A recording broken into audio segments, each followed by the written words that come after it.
Bonjour à tous. Aujourd'hui, nous nous retrouvons pour le test et l'unboxing, ou plutôt l'unboxing et le test d'une box Android avec son clavier. Voilà. Donc le modèle que nous allons tester aujourd'hui est le Smart TV. Voilà. Alors, il est composé de deux choses normalement. Nous avons, je pense ici, le clavier. Donc voilà, le clavier. Alors pour le rappel, une Android Box TV, ça permet d'avoir Android sur sa télé, donc d'accéder à toutes les applications Android, que ce soit Netflix ou pas mal d'autres, enfin toutes les applications du Play Store, et de pouvoir les afficher sur ta télé. Et donc, dans ce contexte-là, avoir une sorte de petits claviers comme ça, c'est extrêmement utile pour pouvoir taper les noms des applications, les chercher, accéder dans les menus. Nous avons un pad tactile, le volume, les flèches directionnelles, c'est vraiment très pratique.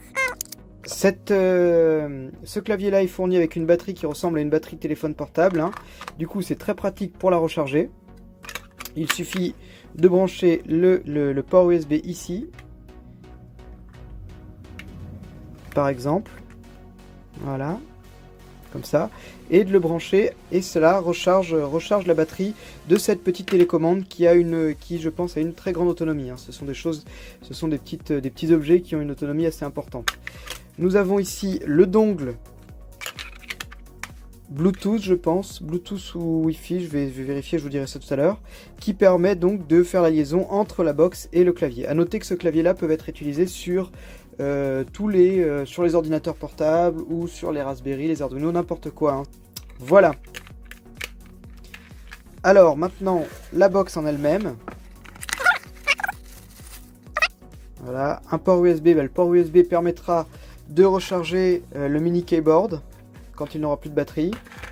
Un port HDMI, une sortie auxiliaire, un port RJ45 et le port de l'alimentation. L'emplacement carte mémoire.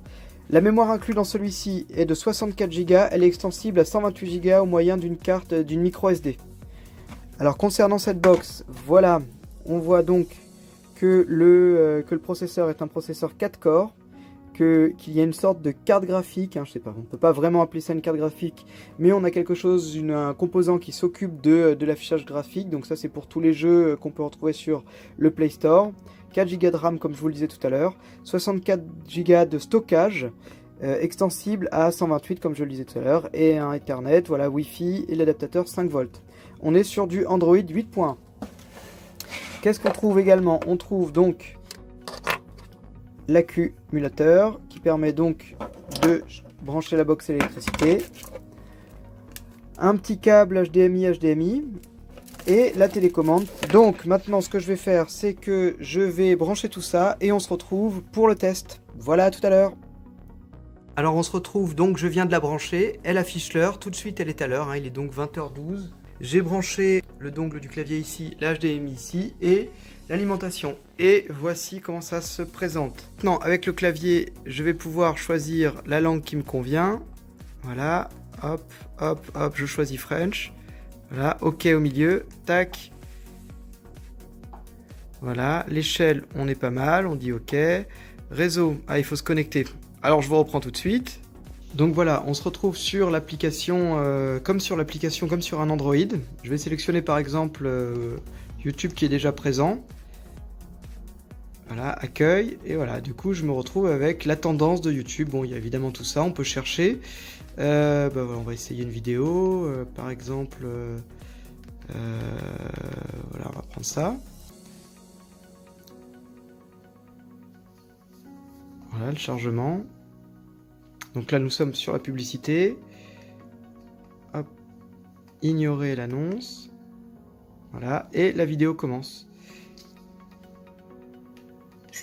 Je peux régler le son directement, c'est très pratique. Voilà, la qualité est vraiment superbe. Enfin bon, après ça va dépendre de la qualité de la vidéo, mais c'est vraiment très bien. Ce clavier, alors je vais baisser le son. Voilà, donc ce clavier est quand même très pratique, la prise en main est agréable, il est très léger. À chaque fois là j'imagine qu'il y a l'indicateur de batterie, c'est-à-dire qu'à chaque fois que je vais appuyer sur une touche, ça s'éclaire en bleu, et donc lorsqu'il n'y aura plus de pile, ça s'éclairera en orange. On en retrouve toutes les fonctionnalités d'un Android. Si j'appuie sur la petite Home, là, la petite maison Home, ça va revenir à la page d'accueil. Voilà, alors j'imagine par contre... Voilà, que je vais aller sur le Play Store. Et je pense qu'il va me demander un compte. Voilà, donc on peut se connecter avec son compte Google. Bon, je ne vais pas le faire ici, je le ferai peut-être plus tard. Alors ça nous permet, voilà, de tester le pad là. Vous voyez, je bouge mon doigt, ça fait bouger la souris sur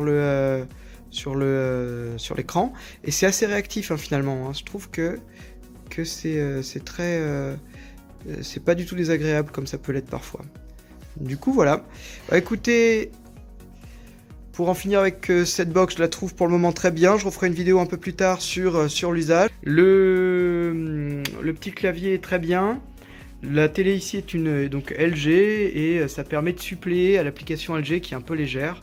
Et ça permet de visionner Android et tout son univers sur la télé. C'est vraiment très très pratique, je trouve. Hein. Je vous remercie de m'avoir écouté, de m'avoir suivi. Si vous avez des questions, n'hésitez pas à aller dans l'espace des commentaires. Je vous souhaite une bonne fin de journée, une bonne fin de soirée, et puis à bientôt sur mon PC RAM. Bye bye.